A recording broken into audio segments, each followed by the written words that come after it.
Stealing gears. It pulls you in and doesn't let go.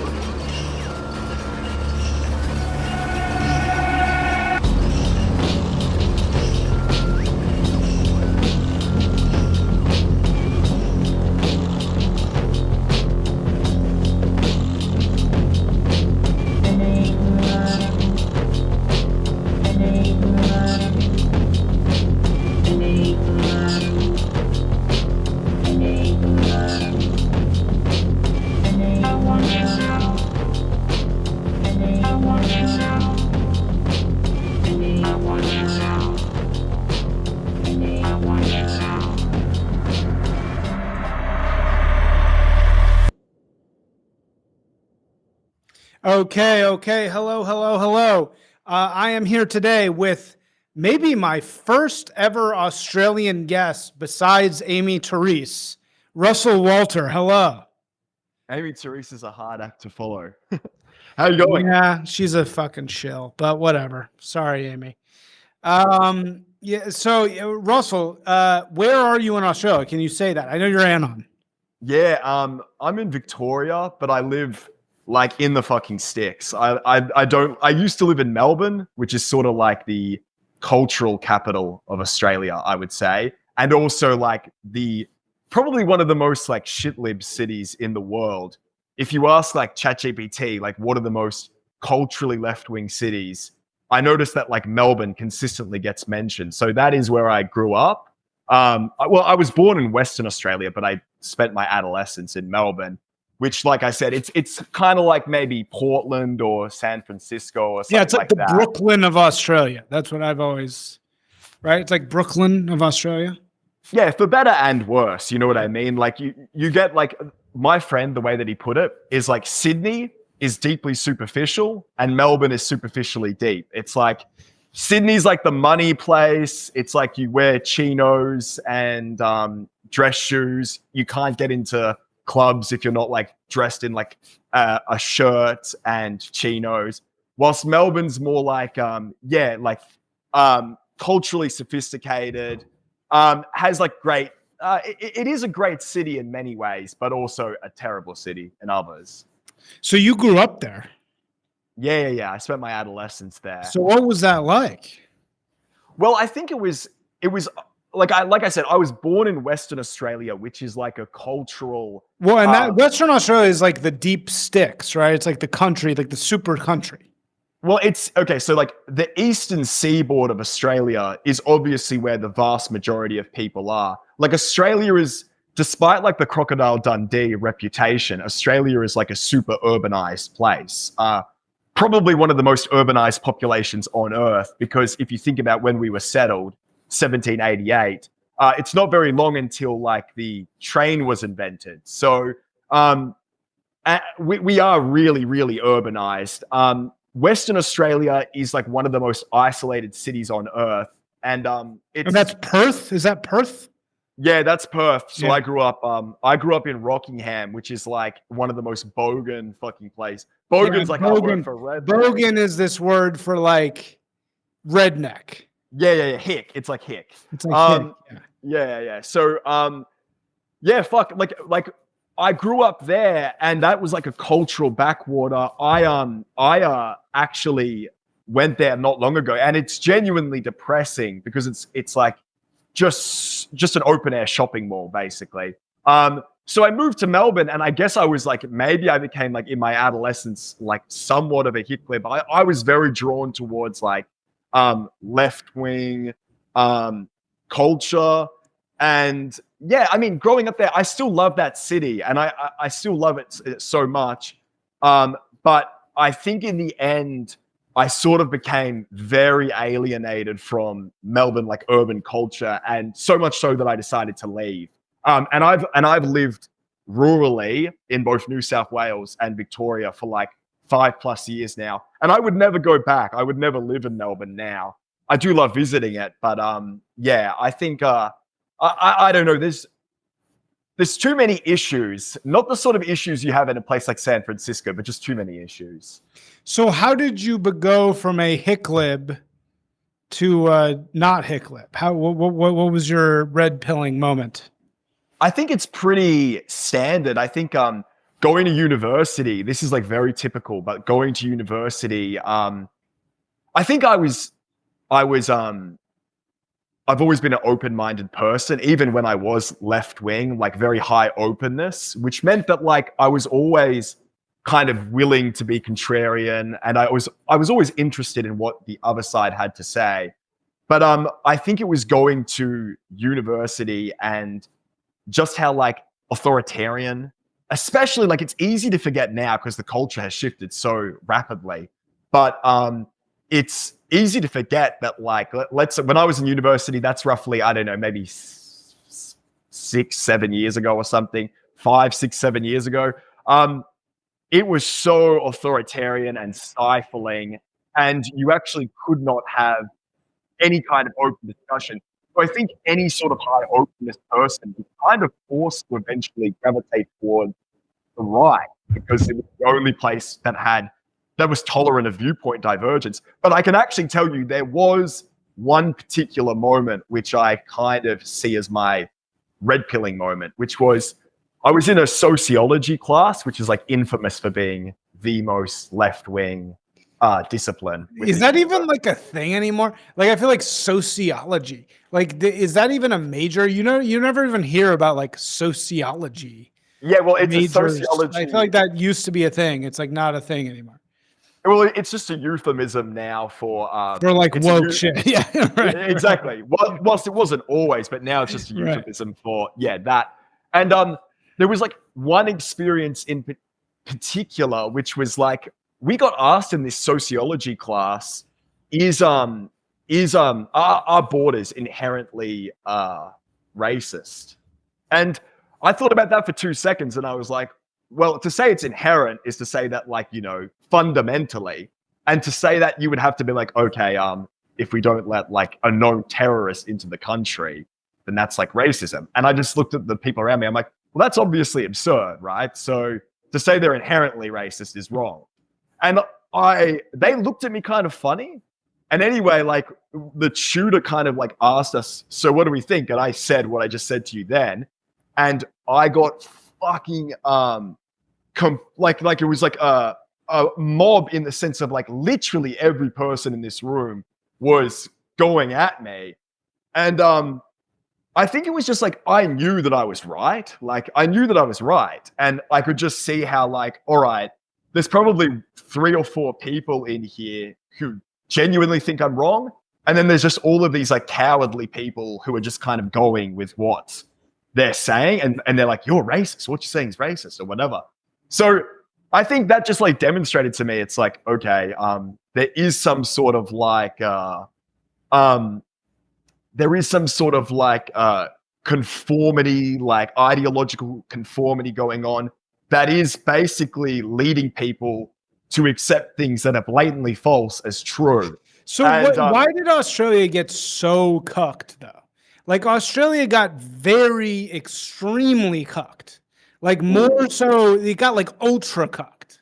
And the funny thing is, like those of us in the West, we think of Australians as kind of like hyper masculine. You know, we think of you guys as, oh, you're, you know, drinking and big blonde rugby players, and, you know, you're yelling and screaming and, you know, this kind of hyper masculine culture. Yet Australia was the most cucked during COVID. So how does that happen?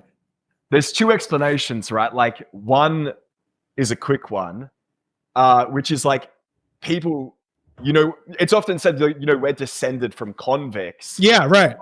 But we're actually also descended from prison guards, and that's probably explains like, you know, Australia literally started as like a proto gulag. Like it was like the original gulag, like the largest population transfer in human history up till that point.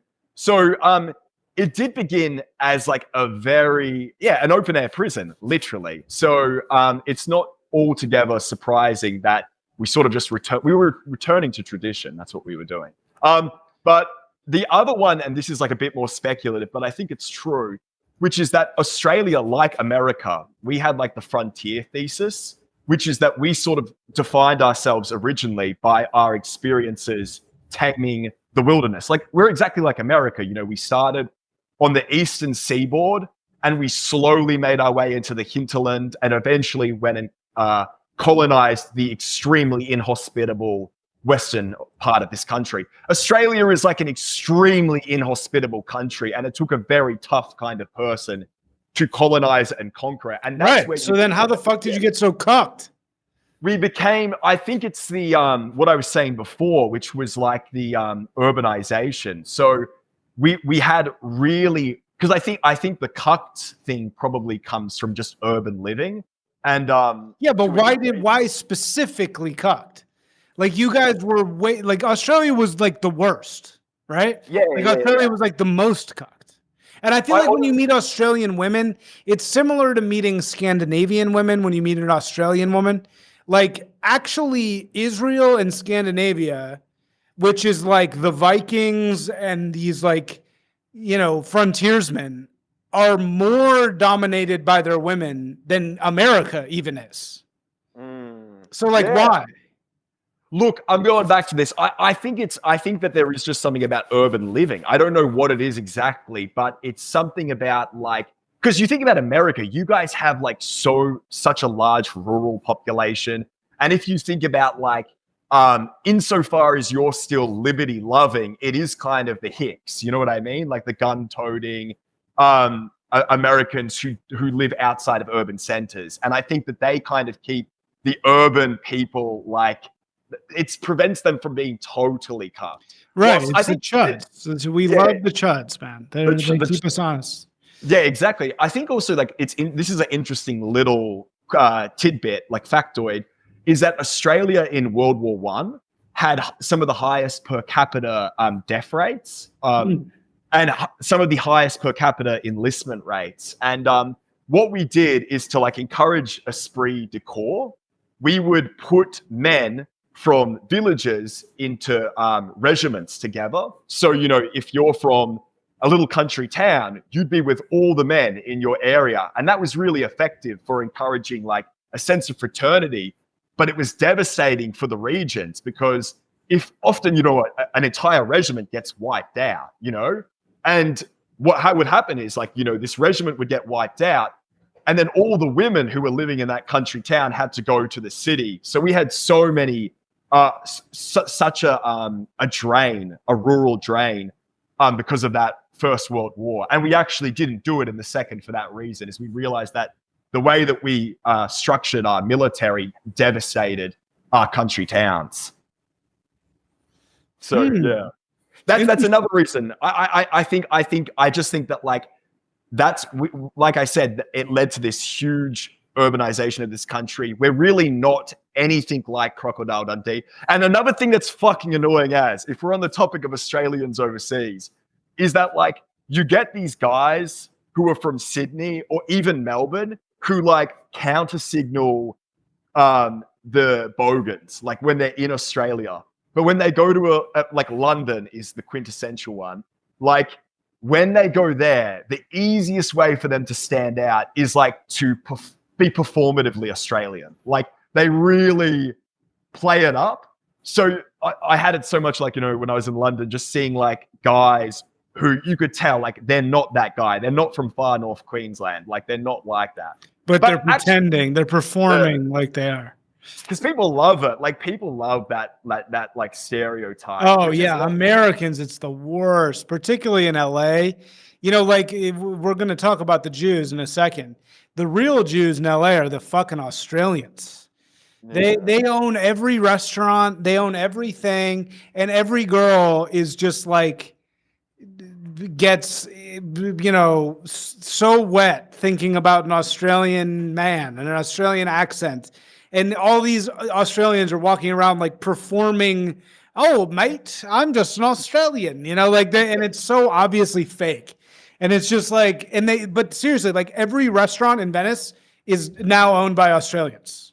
Well, that's actually it's really weird. I can say about Melbourne. Like Melbourne, genuinely, I think our cafe culture and just restaurant culture is second to none. And I'm saying that like, I remember like thinking people talk about how good like customer service is. And I remember thinking, I don't give a fuck about customer service, right? Until I went to like Europe and especially like England, where it's like, dude, they make you stand in like a fucking bread line with like a fucking tray to get a coffee. I'm like, okay, now I understand. But but I don't know, like that is, you kind of what's the expression? Is like you can't have the rose without the thorns. Like as much as I dislike soylennials, like I think now that I've been away from like hyper urban soylennial culture and I've been living in the regions, like I do sort of see like the good aspects. Like you get the insane ideas and politics, but you also get like cool cafes and restaurants and yeah, that I don't know. It just, you can't have the rose without the thorns. You mean in urban living in general? Yeah, in urban living in general, but I think I agree. I completely agree. There was this whole. Sorry, go ahead. I was just going to say, in Melbourne especially, I do think that I will say that it's got a unique restaurant culture. Well, you guys are clearly like on the come up in terms of particularly coffee. I think you guys do coffee very well. And there's this weird demand here. There's this weird like Australian nexus going on in LA. It's like, you know, you wrote this piece that we're going to talk about called Ashkenazi Nazis and the Founding of Israel. And you're talking about basically mercantile minorities. And strangely enough, the mercantile minorities in LA are the Australians right now, because they have just like come together. They all stick together, you know, and they all own all these restaurants. And it's all very coffee focused. You know, it's not too much about the food. It's kind of like about the environment, because, you know, you guys, it's not like there's an Australian cuisine. It's like these sort of like silly pies and things. But everything here is like white shark, Australian cuisine. And and it's Austin too. It's everywhere. And it'll be some like amazing coffee menu, you know, where it's like Burundi pour over. And then, you know, a few like little pie things, you know, that's like kind of the vibe these days. Dude, it's amazing. It's amazing now, because even though I live 3 hours from Melbourne, right? I live 3 hours from Melbourne. Even in like little country towns, you'll have like, by little, I mean like, you know, 10, 20,000. You have like amazing cafes, like great coffee. And that just was not the case. This was not the case 20 years ago. That's one of the things you need to pay the devil his due and say, like, one of the things that's great about like globalization is that like just good trends kind of spread everywhere. Yeah, but it's still, what's amazing is that it's still kind of blood and soil, because weirdly in America, Los Angeles, San Francisco, Portland, Seattle, easily the best 4 coffee cities in America. And they're all on the same coast. They all have the same problem with liberalism. They all have tent cities. It's so weird. It's like, why those 4 places? Why do those 4 places have the best coffee in America by far? You go to New York City, you think, oh, I'm going to New York City. It's New York City. Of course they're going to have, you know, my amazing guat pour over, you know, pea berry, all the shit. They don't have it. They can't do it for some reason on the East Coast. Same thing with London. Same thing with Paris. They cannot do coffee like Australia and America and the West Coast of America. Maybe it has something to do with the climate. Who knows? Yeah, it's like some weird fucking like I don't even know what it is. It's like some weird connection. I can't explain it. Yeah, I'm not sure. Climate, I reckon. Maybe it's got something to do with the climate. Who knows? Yeah, it's got to be some kind of climate thing where it's like people that have really temperate seasons, maybe they just don't, they like can't figure this out for some reason. But yeah. So wait, last question before we move on to your articles, which are fantastic. The Aborigines, as we always called them growing up, you know, I know nothing about them. What's the deal with the Aborigines? You're way deep in the sticks. Are you by them? Or do they live there? What's the deal with the Aborigines? Well, the thing is, Victoria, I read this book by Jeffrey Blaney, who's sort of like one of our most, I think one of the best Australian historian, in my opinion. I read a book that he wrote on Victoria, and he estimates that at the time of settlement, Victoria had somewhere between 5 to 15,000 Aboriginals. So very, very small. Very tiny. Very small. Very, very small. Wow. And of course, the estimate for how many Indigenous people were living in Australia, it varies, but it's something like 500,000. And that number plummeted because of disease, but then also miscegenation, right? So Indigenous people, they sort of would often. So there was like a white Australia policy, and not a white Australia policy. There was a policy of actually trying to basically breed away Indigenous people that was encouraged by the government. So by the time you sort of hit, I can't remember, maybe the 1980s or something like that, the number is extremely small. But what's happened over the past decade, as you can probably guess, is the number of people identifying as Aboriginal has doubled, tripled, quadrupled even. And you have people in the absurd situation where, like, for example, me, I believe my great-grandfather was Spanish. And it would be absurd for me to identify as Spanish. If I said that, like, I'm so pasty and I've got like ginger hair, like, people would laugh, right? If I said I was Spanish. But people just do this in Australia all the time, right? So they have like a very distant Indigenous relative, and they'll identify as Aboriginal. So the numbers are large, and even now in Victoria, the numbers are super large. But how many are completely Indigenous is very low. But I grew up in WA, which actually does have a large Indigenous population. And the general rule is that the more Indigenous people within the state, the more racist people are. So in Queensland, far north Queensland, there's a lot of Indigenous people. In the Northern Territory, in WA, they're pretty fucking racist. They have a lot of Indigenous people. In Victoria, in Melbourne, there's like hardly any Indigenous people, really. The percentage, even still with the inflated numbers, is like 2%. And yet it's like it's such an integral part of like modern Melbourne culture. Like, they don't even call Melbourne Melbourne. If you're like in the trendy inner suburbs, you call it Naarm, which is the Indigenous word. Wait, it's called Naarm? Yeah, Naarm. Narm. And if you want something like, this is a funny like niche. Naarm. Niche anthropology is like, there's a fashion style called Naarmcore. So people listen, but it's like for the most trendy inner city people, they call themselves, like, they get called satirically Naarmcore because they're the sort of people who call Melbourne Naarm. But it's like, I don't know, it's like I wonder if this trend is popular in California, but it's like Gorpcore, like hiking shoes like Solomon's, like, I don't know. Anyway, it's a very distinct style that anyone, if you want to see it, just like Google Naarmcore, you'll see what I mean. Well, we have Normcore. Yeah, well, we have Naarmcore. You have Naarmcore. Which is meant to be like anti-normcore. So anyway. Wow, that's actually really funny. Naarmcore. That's great, man. Okay, so let's talk about your article. So you are I can't really wrap my head around who you are, because you're very articulate. You seem completely normal. You don't seem like some weirdo. So who are you, man? You're writing these pieces. You got this great piece about Ashkenazi Nazis and the founding of Israel,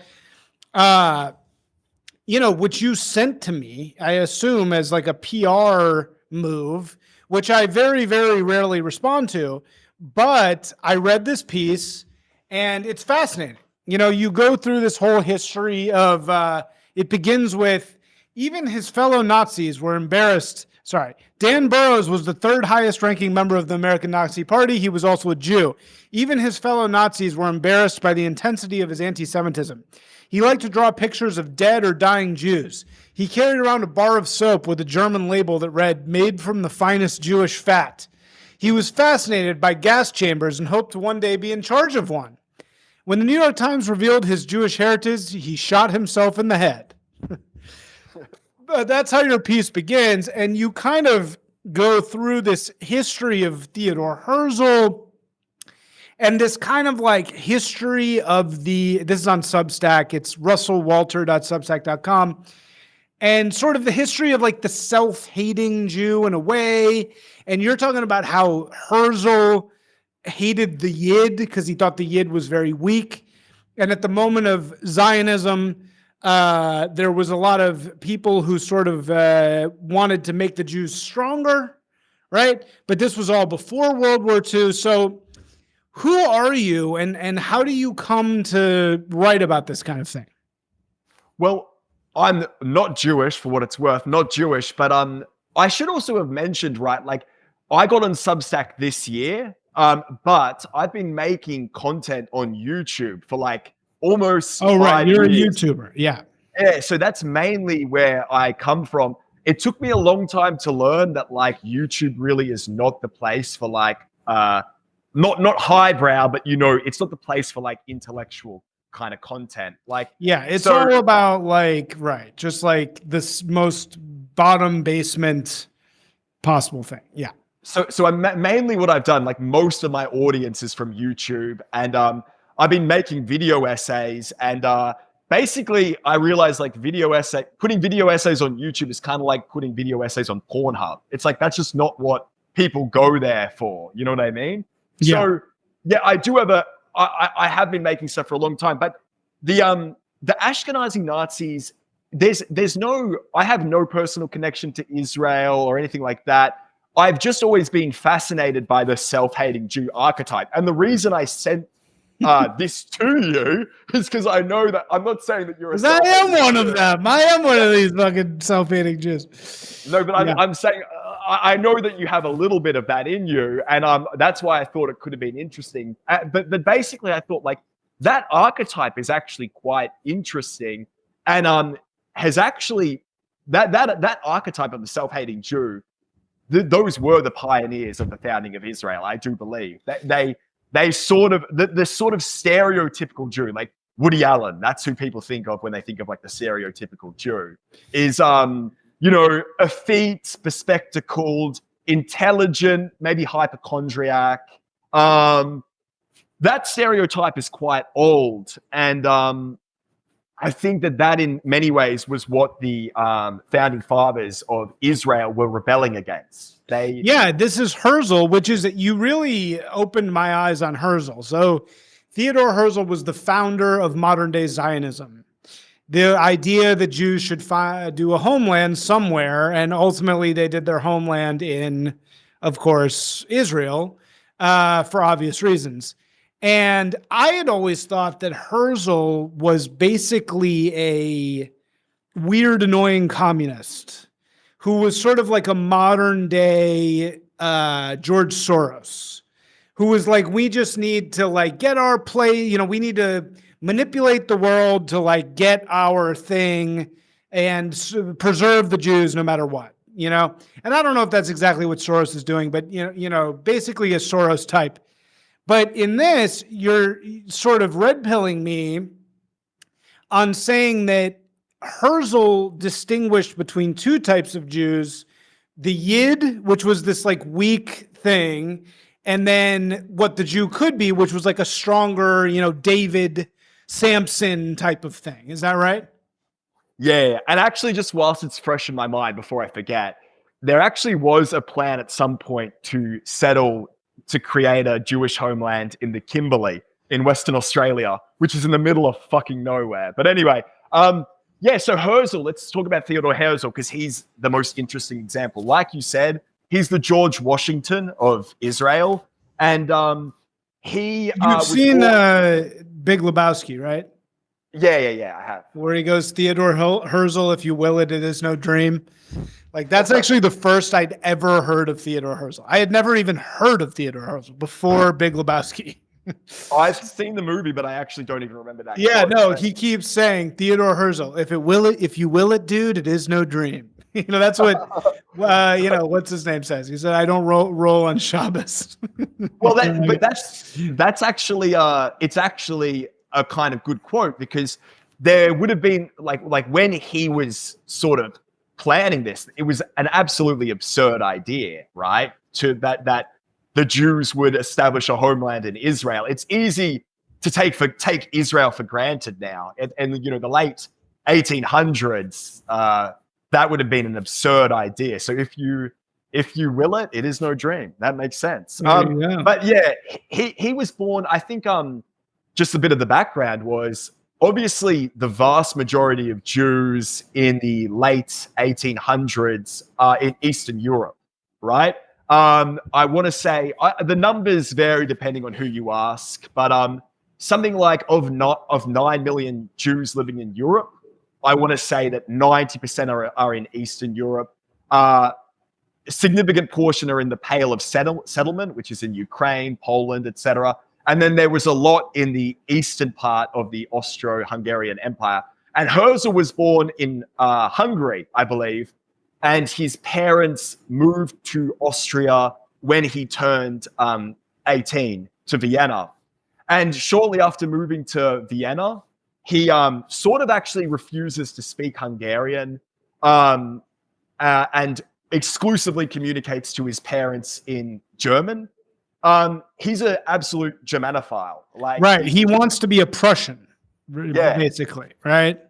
Yeah, he wants to be a Prussian. Let me just read this part. So this is very, very ironic for Theodore Herzl, the founder of Israel, to want to be a Prussian. And this is what year is this? This would have been in 18. Yeah, we're talking about long before Hitler takes the mantle of Prussia, right? Because Prussia, for those who don't know, Prussia is like northern Europe, northeastern Europe, and the Prussians, it's it's Russian and Poland. That's why it's Prussia. It's P and R. And the Prussians at that era were a very warlike people. They were World War I, Wilhelm, whatever. And they were this war people. They were this sort of war people that were from northeastern Russia or northeastern Europe. And when Hitler took in power, he was very also admirable of these Prussian people who had been this kind of like warlike group that lived up there. So you say, do I have that about right? Yeah. Well, they say about Prussia, Prussia was not a state with a military. It was a military with a state. With a state, right. Yeah, exactly. Yeah. Sorry. Otto von Bismarck, who was the emperor of Germany, basically. So Germany's way south, but Prussia for a long time was sort of like in control of Germany. And so that's and that's where the whole militaristic thing comes from. So we're talking about Theodore Herzl, who's this Jew from, where's he from? Where did he grow up? I believe he grew up in Hungary, but he moved to Vienna. Yeah. Okay, so he's in Vienna, which is, but by the way, the far south of any of this. But he says he also developed an intense admiration for the Prussian nobility, which he associated with virility, discipline, and manliness. In his diary, he wrote, "If there is one thing I should like it to be, it is a member of the old Prussian nobility." The Prussian farmer and warrior, Otto von Bismarck, was his personal hero. To quote one of Herzl's biographers, underneath Herzl's idolization of warriors like Bismarck and Tancred was a devotion to, even an obsession with, personal honor. Striving to be a man of honor, Herzl did not mind the anti-Jewish barbs that saturated Albia's Beery, German chauvinist air, as long as he was accorded respect and a chance to prove his worth. He was a trans German. That was exactly. yeah. He was a Wigger German. He was a Jew Wigger. So what does this mean? The anti-Jewish barbs that saturated Albia's beery. What the fuck is a beery to begin with? What is that? I think they're just saying like a pub or something. Oh, it's a beery. Dude, oh my God. I got to start a bar that's just called a beery. That would be fucking amazing. A beery. Yeah. Anyway, sorry, go ahead. Yeah. So I just think he's willingly putting himself in an environment which is probably hostile to Jews because he genuinely is an extremely assimilated Jew, right? He almost thinks of himself more as German than Jewish. And right. I didn't mention this in the piece, but basically he even went so far to suggest that all the Jews in Vienna should be brought into the equivalent of like, the town square and be converted en masse, right? So he wanted to basically he was so keen to sort of like separate himself from his Jewishness that he went so far to suggest that like we should be mass converting all the Jews, right? All the Jews need to be converted. And yeah, so basically he is an extremely assimilated German Jew, but the conventional story, which I'm not sure how accurate it is that he was also a journalist. He became a journalist, and apparently it was typical Jew can't help becoming a journalist. Yeah. Well, hey, I actually got some things for you, right? At this time, so they call it like the fin de siècle, the turn of the century. Yeah, fin de siècle, right? Yeah. It actually, so the pieces are based largely on Yuri Slezkin's book as well, and he has these stats that he has, and during the fin de siècle, he has a statistic, and I'm trying to find it. Give me 2 seconds. Basically, between 53% were Jewish, despite making up something like 3 to 4% of the Austrian population, right? So who would have ever guessed? Who could guess that such a thing like that would happen? What an absurdity. Yeah. No. So anyway, so he was a journalist and he was a foreign correspondent and he was in France during the Dreyfus affair. Now, for those of you who don't know the Dreyfus affair, long story short, basically Dreyfus was a Jew who was accused of espionage, he was accused of being a traitor to France. And basically people think that wasn't actually true. He did it. Give me a fucking break. Yeah. But anyway. Did it. Rosenberg's guilty. They're all fucking guilty. It's so Adnan Syed, guilty. Dude, they're all fucking guilty. And listen, I used to work at a prosecutor's office in Manhattan. Yeah. For Robert Morgenthau, a great Jew in history, by the way. And everybody who's fucking accused did it. This is what people don't realize. To even file charges, 1 out of 100 cases are even filed. And that's true throughout all of history. To even file the case, you're already dealing with the pressure of a 1 out of 100 situation. So anybody who's ever been accused of anything in history absolutely did it. Like, like these people, this person was innocent. The amount of times that a genuinely innocent person is killed, you're talking about like mobs, like witches, like times in which a group is whipped up into some sort of frenzy and they direct the frenzy at genuinely the wrong person. That does happen. That can happen occasionally.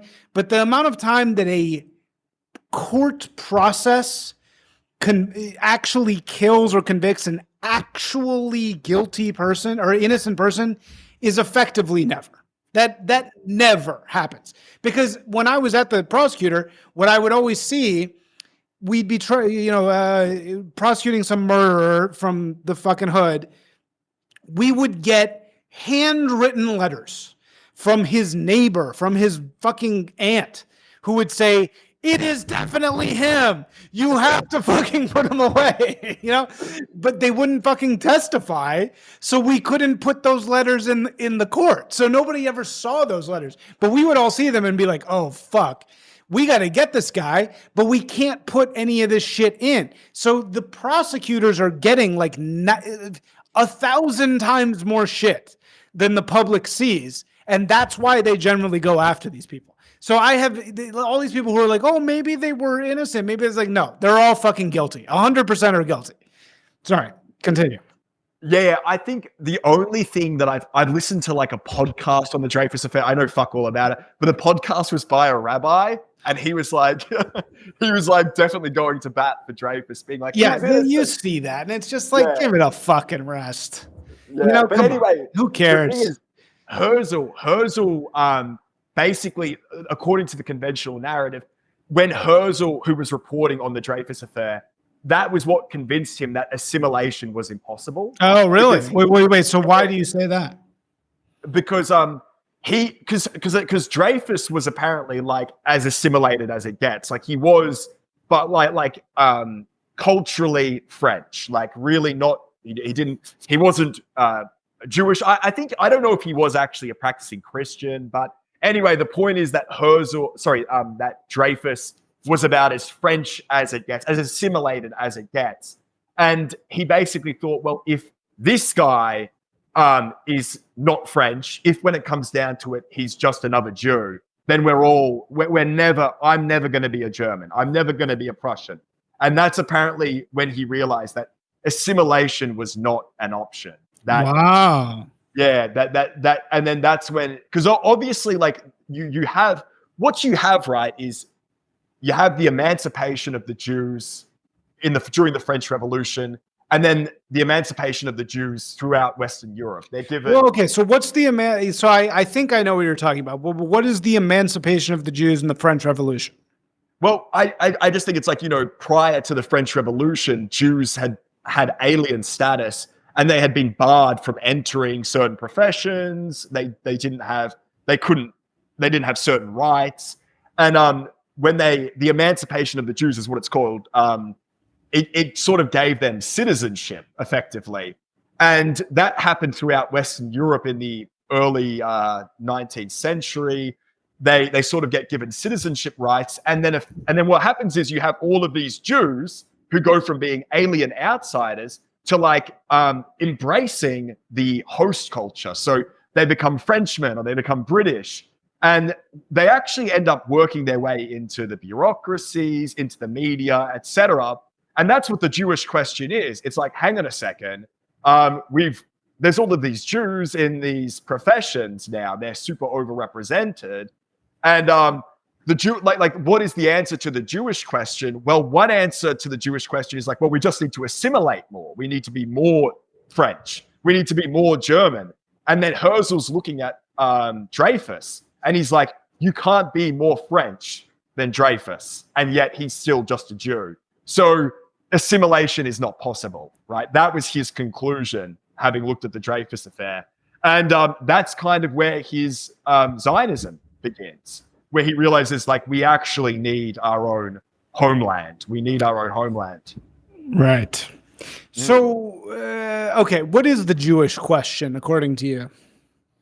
Well, I think it's just that it's effectively the Jewish question. I don't have a very sophisticated answer. I think the Jewish question is kind of like, what are we going to do about the Jews, right? Like, yeah, what are we going to do about the Jews? Like, what are we going to fucking do about these people? But what's so insane about your piece and what's so interesting about it is you're basically saying in this piece that the exact same problem that Hitler was trying to solve, or maybe not trying to solve, but trying to talk about 45 years later, is the exact same thing Herzl's dealing with, right? I mean, Herzl is effectively saying the exact same thing. He's saying that this group that he is a part of is inferior. Where's the part in here where he says like it's been mixed with some inferior thing? Where do you swear is that? Scroll down. Scroll down to. Sorry, go up. There's Herzl. There's Herzl. Yeah. Looking good. Well, actually, just Old before Theodore. you do that, you scroll and you'll find it. But I just want to say one thing before we get into it. Well, where is that- this though? Deep-chested, oldest tradition. No. Go up. Or even just do Control F and just write in Inferior. mix. Here we go. Okay. Herzl believed that the Yid, so the Yid is this like disgusting shtetl Jew that he doesn't like, fueled anti-Semitism by confirming people's stereotypes about Jews. As an assimilated German Jew, he desperately tried to distance himself from them, even going so far as to suggest that they were a different race. In his article, Mauschel, he wrote, at some dark moment in our history, some inferior human material got into our unfortunate people and blended with it. The blend resulted in the Yid. And this was apparently That's just very widespread. self-hate. That's just such typical self-hatred. You know, it's just like, Yeah. come on, Theodore. But anyway, Apparently wait, this keep is, going. like, super widespread because you have, like I said, the vast majority of European Jews are Eastern European. So there's like they're either in the eastern part of the Austro-Hungarian Empire or they're in the Pale of Settlement. So they're Eastern European, most Jews. And then you have the Western European Jews. They get emancipated earlier and they actually assimilate. So he's in Vienna, he's assimilated, he speaks German without an accent. But then in the 1880s, there's these pogroms and all of these shtetl Jews who are like Jews in the stereotypical way, they start flooding into Vienna.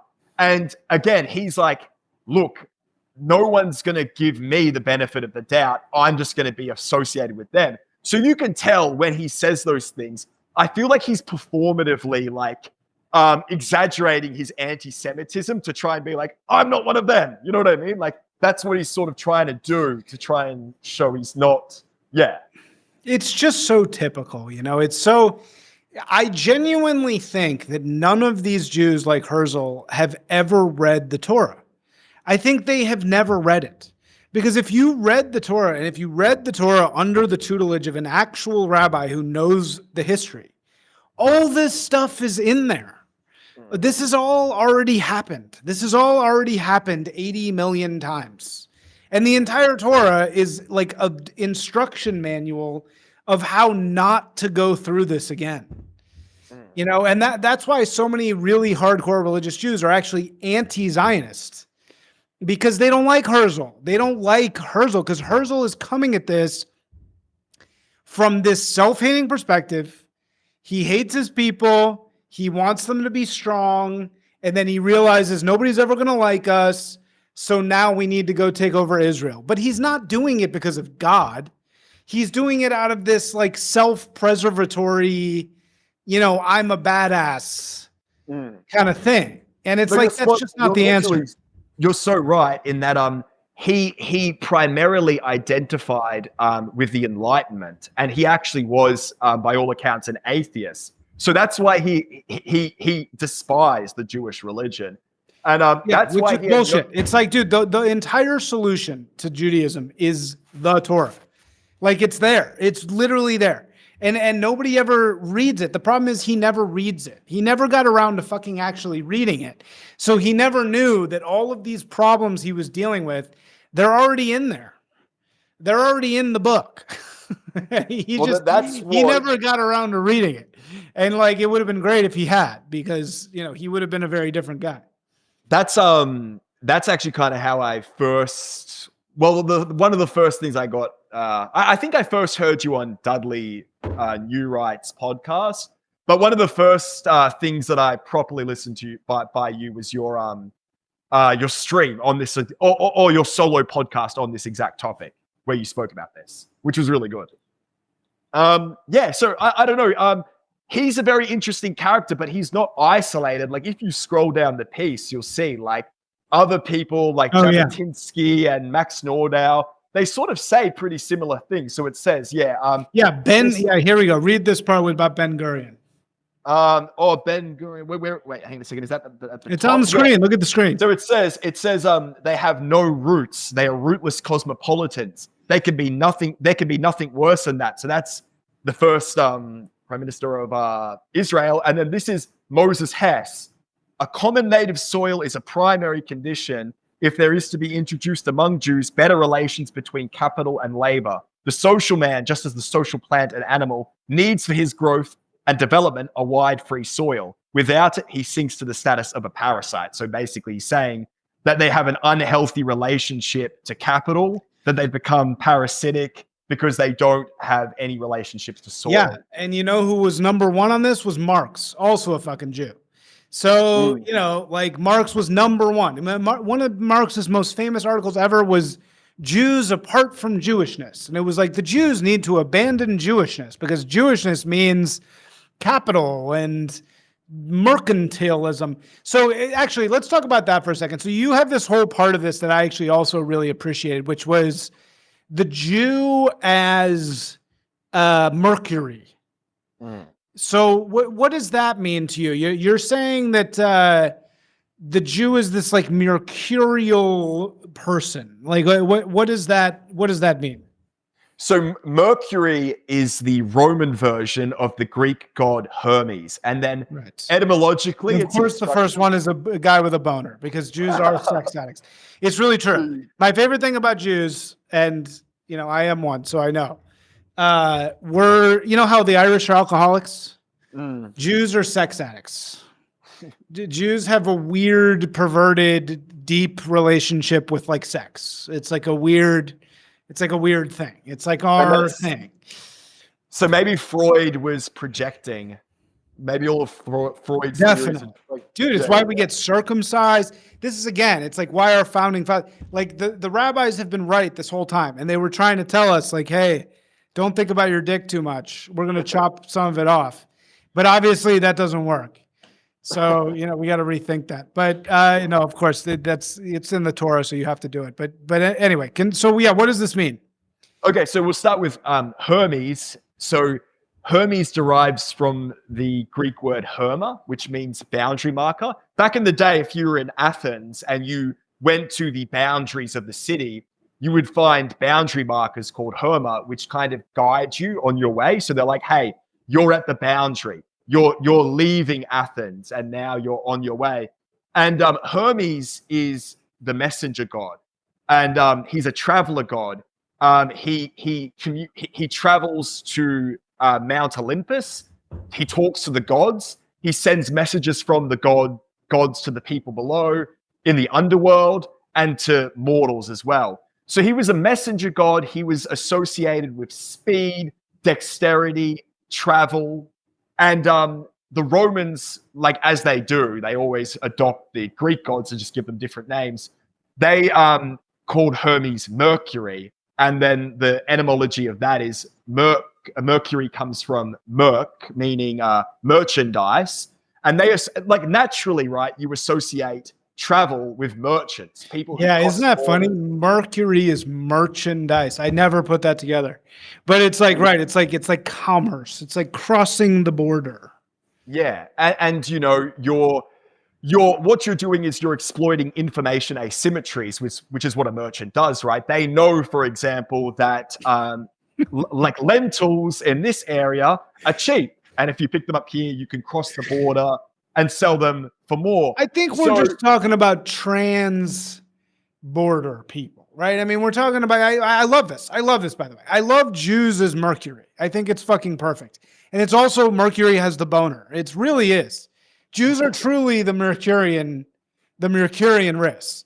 Well, but again, I don't know if it's all about like, exploiting the blah, blah, blah. I mean, like, yeah, there are very bad Jews who do this kind of thing, but it's like, I don't know the first fucking thing about arbitrage, you know, like it's not necessarily ingrained, but anyway, keep going. Well, I don't think that arbitrage, like the thing is, it comes down to your view of capitalism. So I don't, for example, think that exploiting an information asymmetry is like inherently bad. Like, sure. And I don't think being like, because I'm like Anglo, right? So we're like a mercantile people as well. So I dislike like the scorn. That's what I actually wanted to say in reading this. I wanted to say, yeah, you know who's even more fucking mercantile? The Dutch and the fucking Anglos. Yeah. I mean, they're even, the Dutch are the real Jews. I've been saying this forever. The cheapest people on earth are the Dutch. by far. And they're fucking weird and insulated. Like, fucking the Netherlands is Israel for the Dutch, and they're very powerful. You think about what they did is just like you go buy spices in places where they're abundant, and then the first corporation was Dutch, not Jewish. It was Dutch.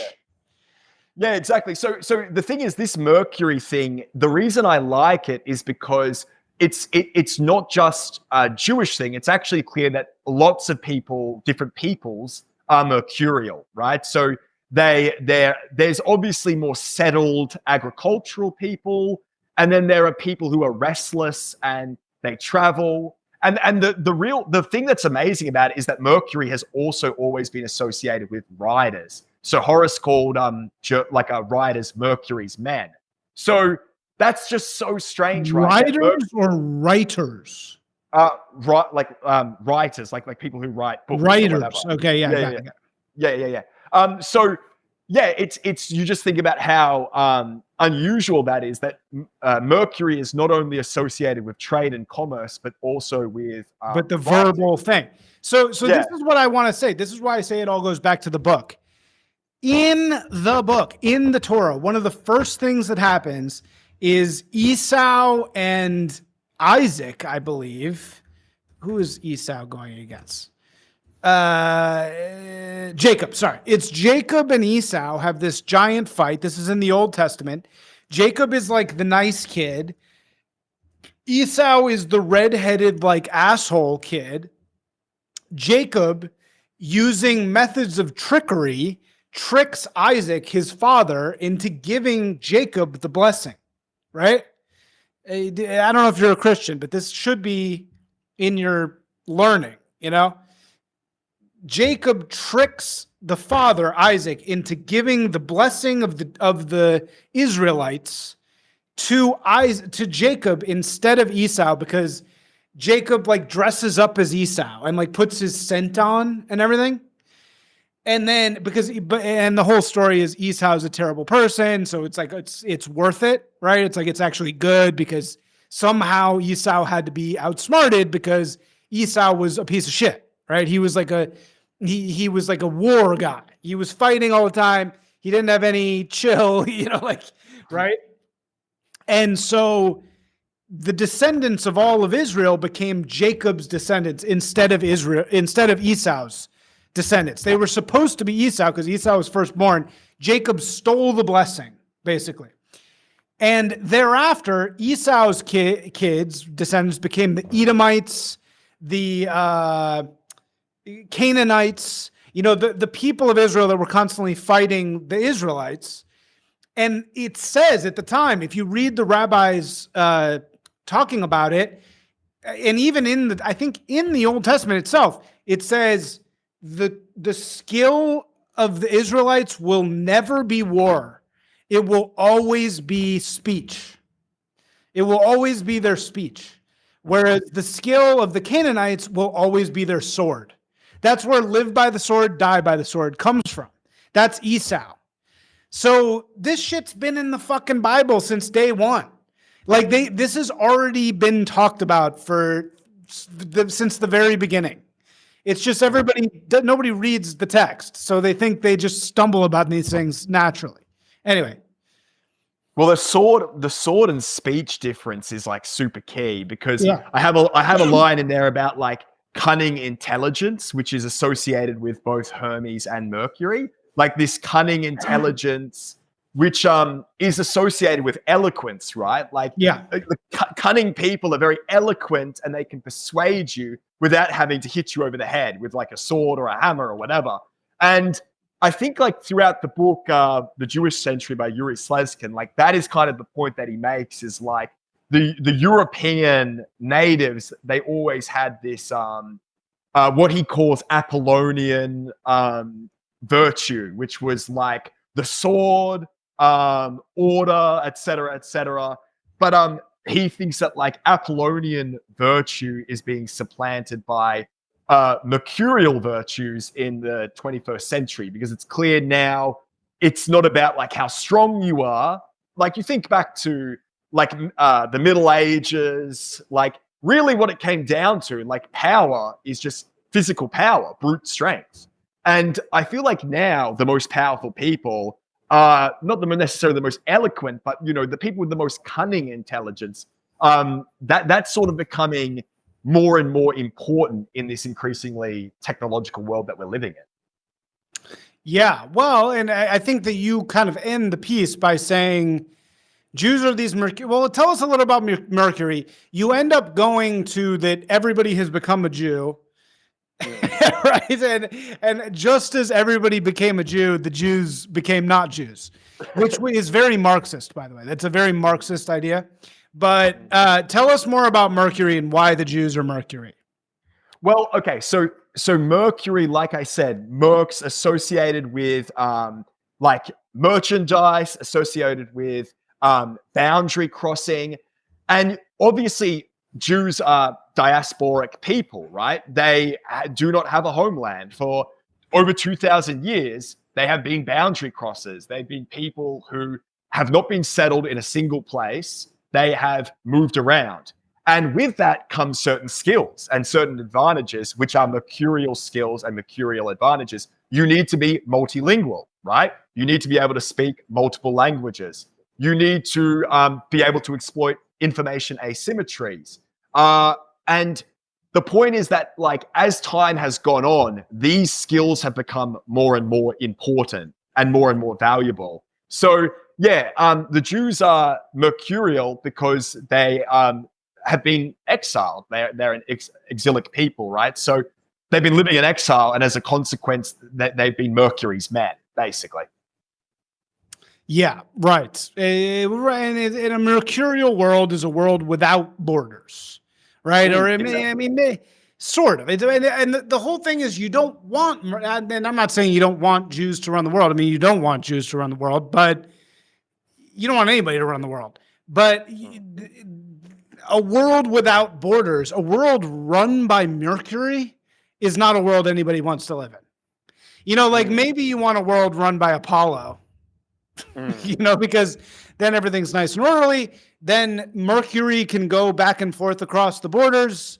Dionysus can get drunk and have parties. You want Apollo to run the world. If you have a world run by Mercury and you have no borders because you don't want any difficulty crossing the borders, that's hell. Nobody wants that, right? Nobody wants a world run by Mercury. But you do go on in the end here to say I really think your conclusion here is extremely deft. And you say here, Western man is totally disconnected from soil. He is more comfortable with abstract ideas than a plow or a hammer. He lives in the city, surrounded by strangers. He works in the service industry as a teacher, lawyer, or accountant. Or the Verizon store in today's world. He is more familiar with breakout rooms than barracks. He feels no strong attachment to the place he was born and moves freely across borders in pursuit of career opportunities. Modernity has encouraged and often necessitated that he adopt Mercurian traits. In other words, modernity has made him Jewish. To quote Yuri Slezkin, who must be a Jew, the modern age is the Jewish age. Modernization is about everyone becoming urban, mobile, literate, articulate, intellectually intricate, physically fastidious, and occupationally flexible. Modernization, in other words, is about everyone becoming Jewish. Some of the oldest Jewish specialties, commerce, law, medicine, textual interpretation, cultural mediation, have become the most fundamental and the most Jewish of all modern pursuits. So I've had this exact thought in my head before. I don't think it's true, but we can argue about it. But I've had this thought before that basically everyone is now Jewish. So yeah, say more about this. Well, I think it's just, again, if you think about maybe actually trying to paint a picture is a good way of going about it. So imagine a Jew living in Hamburg in the 1700s, right? They live in a ghetto, right? So they're in a gated community. And they speak like a different language to the majority of the population. They're alien outsiders. And as alien outsiders, they don't farm, they don't serve in the military. What they do is provide services to the host population. And what I'm trying to get at is think about Europeans, right? Like hardly any of us farm now. Hardly any of us have a strong attachment to our place. So, and a lot of us have that same experience, especially if you live in an urban center, of feeling like an alien outsider, or at the very least, like you sort of feel like you don't feel like you're a part of a community or a people. You feel like an alien outsider, and that sense will become stronger. And insofar as you succeed, it's sort of your willingness to adopt Mercurian virtues, right? So your capacity to be like think like a merchant, to exploit information asymmetries. You need to be mercurial to succeed in the modern world, which is like, yeah, you need to kind of be Jewish. And I think again, it's like we all recognize like if your family or your people going back have been operating a certain way, like it gives you a certain advantage. So yeah, I think like the thing is, you're probably right in that like you want the Apollonian virtue balanced with other virtues, and there probably is something like part of the problem with our age probably is that it's too mercurial, that everything feels transactional, like nothing feels like there's no concept of honor, right? I understand all these things, but conversely, like I do think that you can't actually just dismiss the mercurial virtues. Like they're obviously important. That's my answer to all of this in the end. Sorry. Keep going. No. And that's mine as well, is that I think that like a lot of these, let's say chuddish anti-Semites, they're often fueled by resentment because they kind of see, oh, look, like, you know, you've got these people with these laptop jobs whilst I'm working like, you know, like this, maybe like a, you know, I'm working like a real job. I do real work and yet I'm getting paid less. And it's like, yeah, that's kind of fucking bullshit that you actually are a plumber or whatever. And you're getting paid a fraction of what this person with an email job gets paid. But the truth is like nowadays, like there's just asymmetric rewards for people who are mercurial, because the truth is that someone with an insight into the market can actually make millions of dollars in minutes. You know what I mean? Like it's the truth. And like you can kvetch about it. You can be like, that's wrong. It shouldn't be like it. It's kind of like, that's how it is. You know what I mean? That's how it is. That's where in modernity, power is with Mercury. You know what I mean? Whilst in the, he actually talks about the Apollonian Dionysian thing, which you mentioned before, Yuri Slezkin does. And he says, Apollo and Dionysus are not actually different. Like most Apollonians are Dionysians, right? Like most people who are very ordered, they need some kind of catharsis. He's like, the real difference is between Apollo and Mercury. This is the real difference. And I think the thing you don't hear Apollo. I love the idea of just throwing Mercury into this discussion. You know, that's something I've never considered before, you know, throwing in Mercury. Yeah, because we all think about Apollo and Dionysus. This is, by the way, Nietzsche. You know, that's from Nietzsche. Yeah. Birth and Tragedy. Yeah. So I think that at the end of the day, it's like merchants, you can dislike them, but the truth is that like that is where power resides now. And I think that anyone who is serious about attaining power, and if you're in politics, I mean, you have to be, you kind of need to pay the devil his due, and you need to recognize that like mercurial traits are essential. Well, and also, I just don't buy that we are in a world where everybody, yes, is kind of Jewy now, but that's coincidental. Like, I genuinely don't believe that. Yes. Okay. In a way, the world that we're in today is very, very hyper influenced by Jews because the Holocaust happened. Jews are an extremely powerful nation that gave them, you know, a half a century of like free reign of like, do whatever the fuck you want. Nobody's going to criticize you because you got really fucked really bad. So go, you know, criticizing Jews is totally off the table. Even though previously criticizing Jews was completely on the table and completely fair. at any time. Jews were always kind of second class, right? They were always kind of, are we in? We're not really in. We're kind of in, but we're sort of out. They were very much second class in many, many ways. You were talking about the French liberation of the Jews. That was at a time when most Jews lived in Russia, and most of the Jews lived under the Tsar. And the head of the Jewish religion at that time, like the biggest rabbis, were these Chabad guys, or they were Lubavitch guys, I think, even then. And they said, okay, do we want Napoleon, who's offering to make us not second-class citizens? Because under the Tsar, they were second class. They couldn't do certain things. That you could only do certain stuff, right? Do they want to go under Napoleon, who's offering us freedom, but it's liberal freedom in the sense where we're going to be taken out by hedonism, right? We're going to be tempted by hedonism because there's going to be no rules. There's going to be no, it's liberalism. It's basically what liberalism became. That was sort of early Napoleon, was offering this liberal dream to everybody. And the Jewish leadership at that time said, you know what? We'll stick with the Tsar.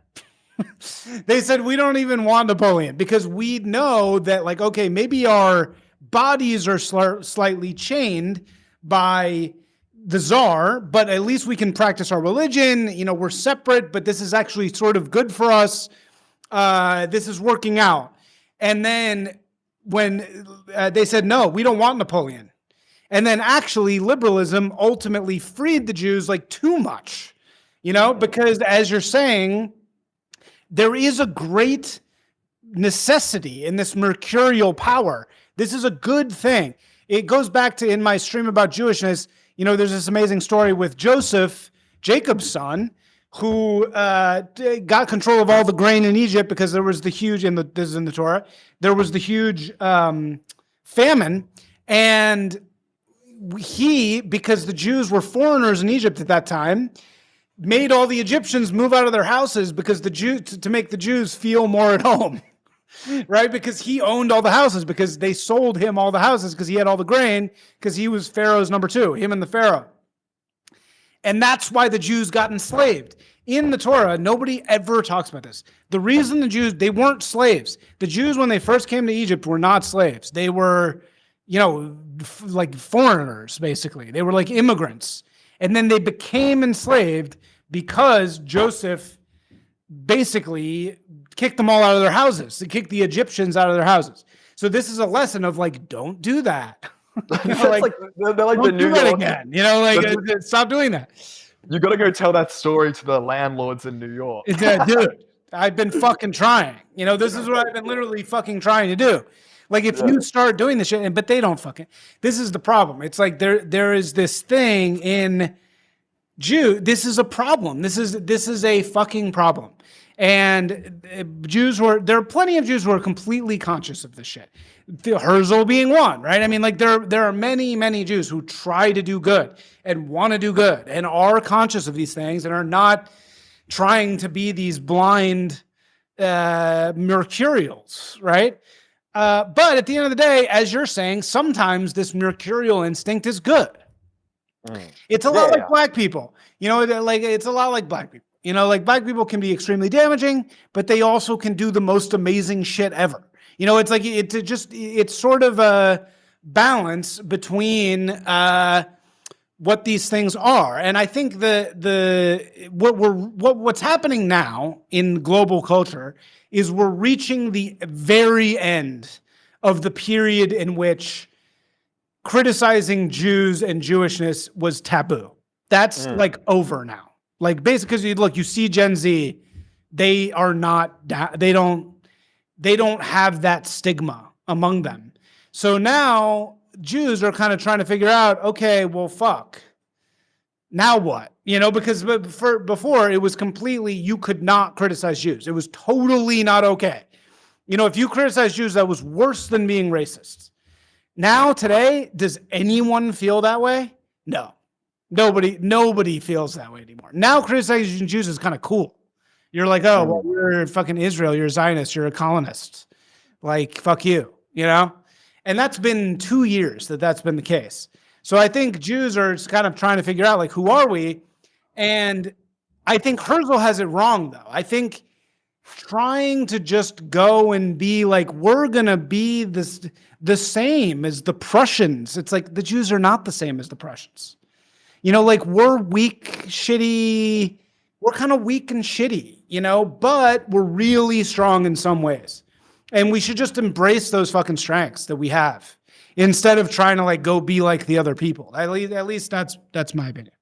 Well, it goes back to what we said before, is like with the city, you can't have the rose without the thorn, right? Right. Like, you can't have like the lively, bustling urban culture with like cool music, nice places to go without getting, you're going to naturally end up getting like a lot of crazy people, a lot of crime, a lot of this, a lot of that.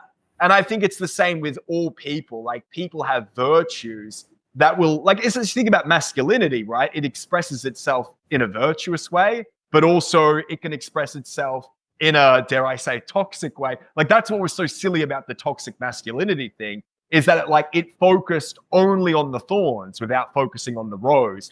And it's like that with all peoples. They have qualities that can express themselves in good ways and bad ways, and you kind of have to take both. So, yeah.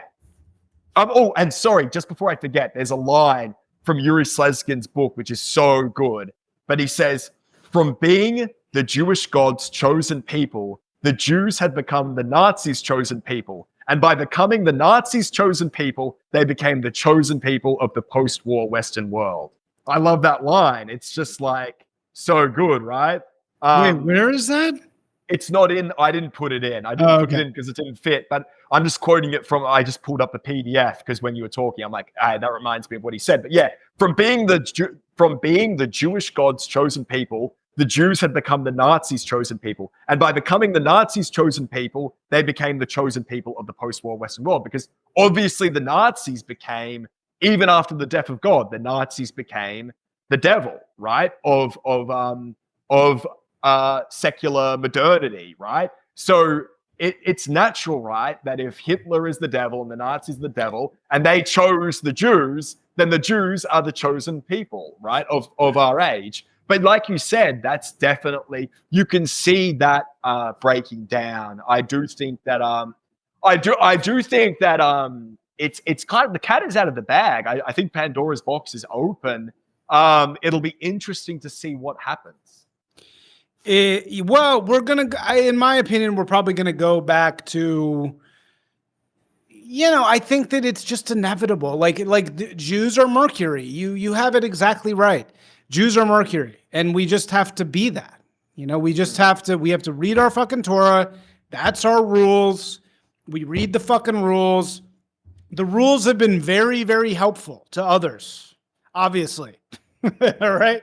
Like we can help a lot. Like, the Jews can do amazing shit, but the problem is when we get away from that. The problem is when we stop reading the Torah and we start trying to be like the Prussians or not like the Prussians, or, when the landlords stop having any morality, and they're just like, I'm going to do whatever the fuck I want with idol worship. Once you start getting away from the moral rules that you have in the core of your people, the shit goes wrong. And I think that, that's what happened in Germany. That's what happened. That has happened a million fucking times before. And everybody's going to say, oh, well, you're blaming the Jews. You're blaming the Jews. Well, it's like, okay, yeah, I am. So does the Torah. Look at the fucking Torah. The Torah blames the Jews like 100 fucking times. And it says, don't do that, so like, okay, you want to be a Jew, read the fucking book. That's what I have to say. And, there has to be some level of morality. You can't just do whatever the fuck you want forever. Being a Jew, especially if you have this level of power, it doesn't come without responsibility. You have to have responsibility. Fine. You don't want to have responsibility over the whole country of America? Great. Don't. Have responsibility over yourself, over your own people. That's what I would say. Okay, wait. Before you go, I want to ask about Alex Kashuta. We got 10 minutes. So you wrote another piece in praise of Alex Kashuta. I read it. I totally disagree. So why are you defending Alex Kashuta? I defended her because I actually, like, I'm a Twitter lurker. I'm not like you. I think that you've got an active presence on Twitter. So I think that the trends that she's identified are more or less correct. Now, everyone comes back and they speak about her motivations. Like, they say she has it's motivated reasoning, effectively. She's not arguing in good faith. But I think that what she says is true. As in, when I look at Twitter, I actually do think that the quality of discourse has declined rapidly. Yeah. And she's not the only one to say that. Like, everyone is saying that, right? Like, even people who are like active and prominent in the space are becoming very disillusioned with the scene, the culture, right? And yeah, so I don't know. Like, I think it's kind of I think that she has good points. I think what you're going to start to see is if you're like a young guy, like as I was. So I was a young guy who had been very much indoctrinated by the left and basically went online and was seduced by all of these super intelligent, heterodox thinkers, right? I was like, oh, this is titillating. This is interesting. These people are smart.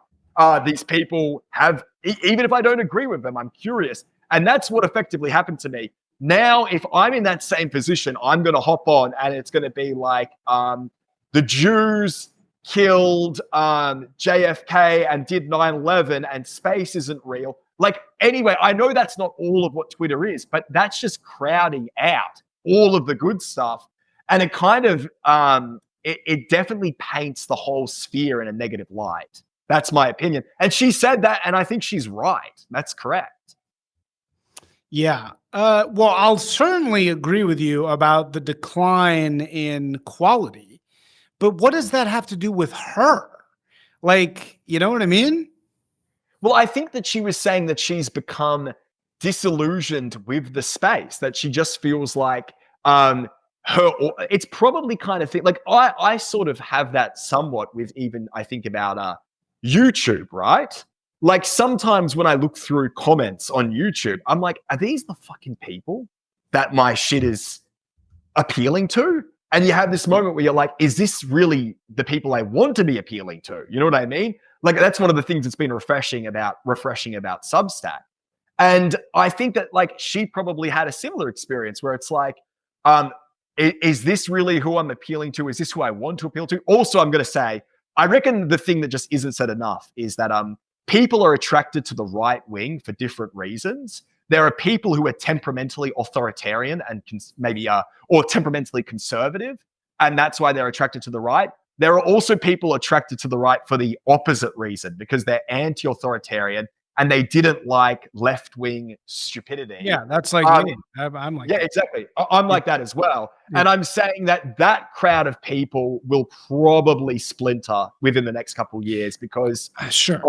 I think what will happen is like even like things that I was willing to entertain. Like, I'll give you an example, like people being like literal demons. I remember like when that was sort of like a funny, edgy thing. I'm like, yeah, maybe, you know what I mean? Okay. But now I'm like, all right, when you have Tucker Carlson being like, demons are coming and attacking me in my bed or something, it's like, dude, it's just like exactly, you start to realize like, it's sort of like, I know. Sort of George Bush. Look, I love Tucker. I totally love Tucker.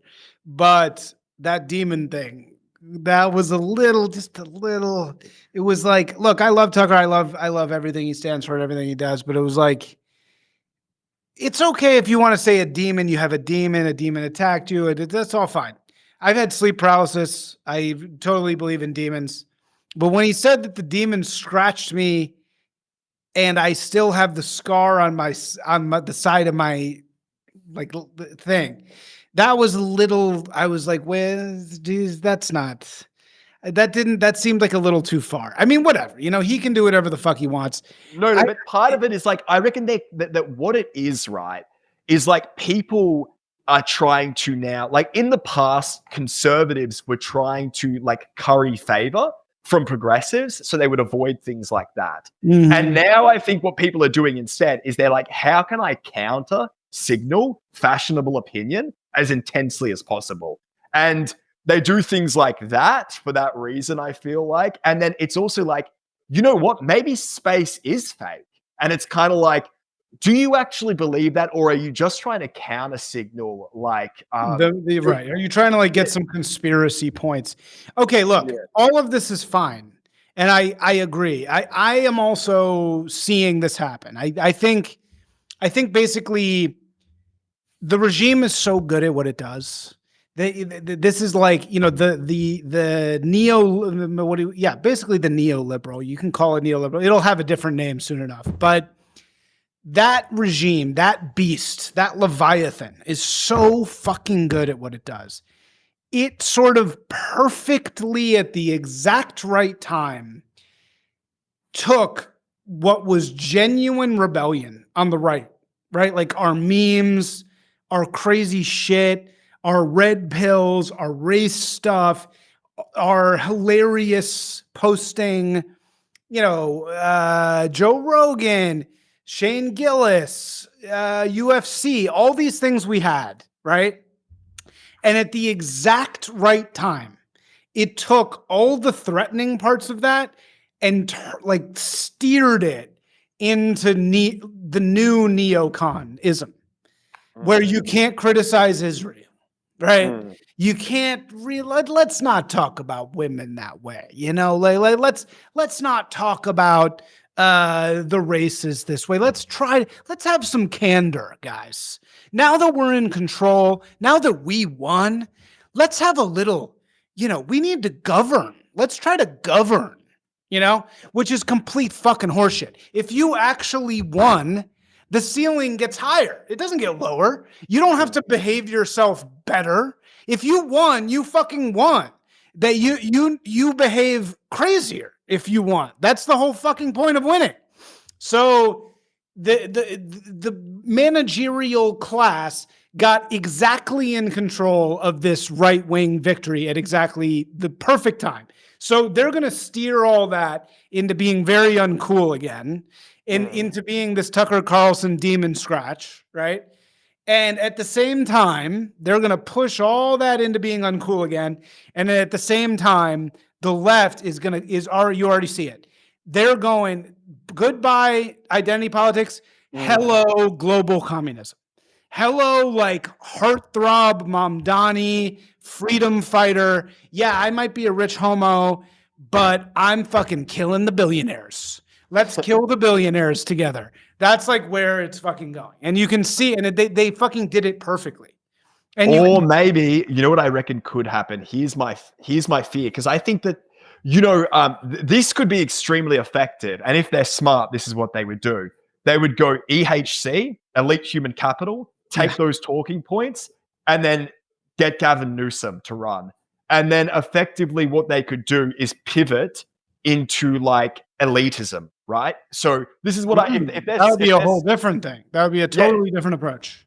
So what they do is they abandon identity politics, right? You have like a sensible, good-looking, charismatic guy who basically says, you know, we're over the identity politics and the division. We want sensible, smart government. And then it's like, we're going to keep migration. We're going to stop illegal migration. What we're going to do is get migrants from wealthy countries who are going to start businesses.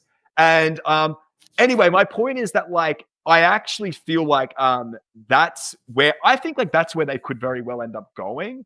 And I think that'll be, and then what they'll do is they'll depict the right as clownish and buffoonish and like not serious, right? These are not serious people. These are people who talk about getting scratched by demons. And my point is like, it's getting to the point where I think you do want to appeal to intelligent people. And I think that like partially the reason you are probably right wing is you're a smart guy. You notice that the left wing shit was stupid, and you, like me, were probably seduced by one of these thinkers. But the point is that the space now is not defined by its intelligentsia, which maybe it never was, but for me, I feel like it was. it will increasingly be defined by these like political influencers who are just like I don't know, like idiots. So I think that what they'll be able to do is characterize this entire subculture as like they'll sort of like it's just sort of like crazy evangelicals who are conspiracy theorists. And yeah, I think that that's exactly what's going to happen, except that centrist part that you're talking about, we're just the reasonable people. That is going to get ceded to the right. The right is going to be reasonable, uncool uncle, and the left is going to be radical global freedom fighter. Because that's what they really want. That's what they've always wanted. That they don't. The thing they hate the most is to be uncool. That's what they fucking hate. So they are gonna play chicken. They're gonna go all the way, and you see it with Mamdani. You see it with everything they're doing. There's a new water from this ridiculous water company called Liquid Death. Have you seen that? Yeah, I've seen that. Yeah. I'm not gonna lie. Their newest flavor is called Dead Billionaire. Oh my god! Because that's what they're gonna do. Their whole thing is gonna be eat the rich, kill the rich, because they need cool. They need cool points. I agree, but my point is that I think that like in the same way that the right used to try and curry favor from the left by being like, I'm a Catholic. But I'm a Catholic because I'm a distributionist who is critical of capitalism. And that it's like, okay, you get some left-wing points for that. It's like now I think what the right is trying to do is they're like, well, we're the real rebels. We're the real, we're the ones who are really challenging the system. And that's why they go and say outlandish things often. Whilst I actually think that the more sensible thing to do, and like, look, it's not as sexy, it's not as fun, but it's, I think you to use a fucking terrible expression, you want to be the adults in the room.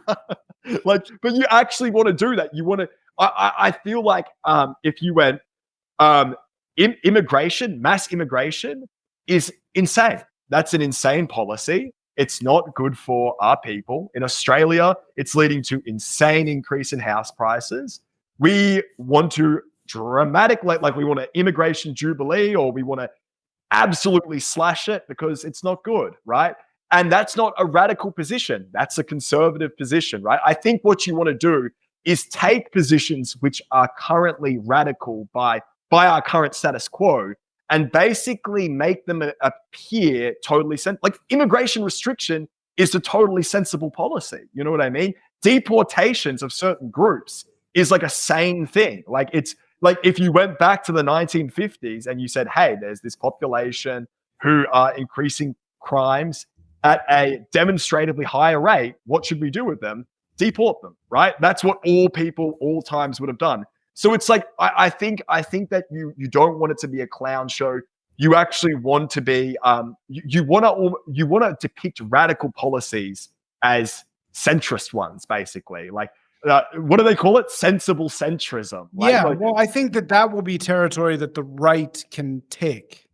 But, are they going to do that? That's the thing. Is are they going? The left will come down on ID poll. They will. They will come down and they will come down off the, off of ID poll. You already see that. Rahm Emanuel just was like, yeah, trannies aren't real. He just can't. He literally just said that. If he's saying that, that the decision has been made internally to come down, so they're going to go more centrist on those types of things for sure. I agree with that. Yeah. And my point is just, I don't know. Like I find myself I love Substack for this reason. Like one of the reasons I've enjoyed going over to Substack is I just find there's less of like this knee jerk, like sloppulism. That is the word for it. Like sloppulous politics. Like I became right wing because of the measured, like sort of like the intellectually interesting stuff, and that's just being drowned out. And I think that's what Kashuta said. Like I really don't get why. Yeah, I think it's for personal reasons largely, isn't it? It's more for personal reasons that people were so against Kashuta, right? It's not for personal reasons, man. It's because why the fuck is she here? Why is she here? What is the purpose of Alex Kashuta? Is she here because she's right wing? No, she's here because she wants attention. That's why she's here. She's here because she is a woman and she has found a little tiny little niche on the internet where she can go and she can interview guys that she's really interested in and get lots of attention from the internet, because she couldn't do that on Instagram. She couldn't do that on, the mainstream media. She couldn't do that in any other place. So like a Plinko ball, she fell down, she fell down all the way to right-wing dissident Twitter, and she made a fucking podcast about, I'm curious about these dangerous ideas. And then as soon as the rubber met the road, did she actually believe any of the shit she was fucking saying? No, of course she didn't. She's a fucking girl boss. She was worried about tariffs. I'm just so concerned about tariffs. She's not fucking concerned about tariffs. She just doesn't believe any of the shit that she says she believes. Maybe she doesn't even say she believes it. She's just not right wing at all. She's just a girl looking for attention. I think that was my complaint, at least. Well, no, but I think that, okay, so the truth is, and you probably know this, temperamentally, you're probably more similar to her than you are to a lot of the seriously right-wing people, because you're a high openness guy. That's what she is. Like, you hear her talk, like, she sort of bounced around these different like niche communities. She was into like effective altruism. And you can tell, like, I can relate to her because I'm like that, right? It's like I'm a high openness person. I like challenging transgressive ideas. And that's what attracted me to the right. And when I start to feel like it's shibboleths and just like talking points, or something I know, I've heard you say this, right? You said it feels like we're all getting talking points. Like, we're all like, this is the thing we're talking about now. And I think, like, even what was her podcast called? It was called Subversive, right? So a lot of us, the truth is that we are probably more interested in transgressive, subversive things than we are in right-wing ideas. And like, I don't know, that's the thing is, this is a criticism I get all the time. That, like, look, you're just a rebel. You're just a rebel. You're going to rebel against whatever the mainstream is. And that's true. And hey, speaking of being a mercurial Jew, yes, yes, guilty as charged. I am that. That is very true. So I don't think that's what she is, though. I don't think that's what she is. I don't get the sense that that's what Alex Kashuta is. No. She's 100%. She's not a rebel. She's like she's an intellectually curious, high openness person who I actually think genuinely is just interested in ideas. She spent all this time in EA, and she spent all this time in like Evo psych communities and this or that. So she's someone like you or me who probably, that's interesting. You know what I mean?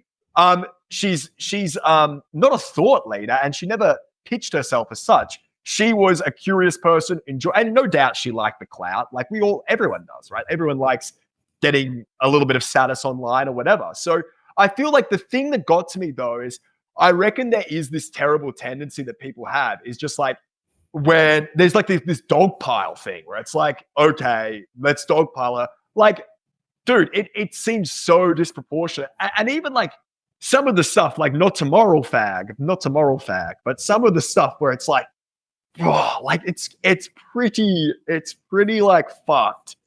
Like some of the things being said about her, it's like, dude, like I don't know.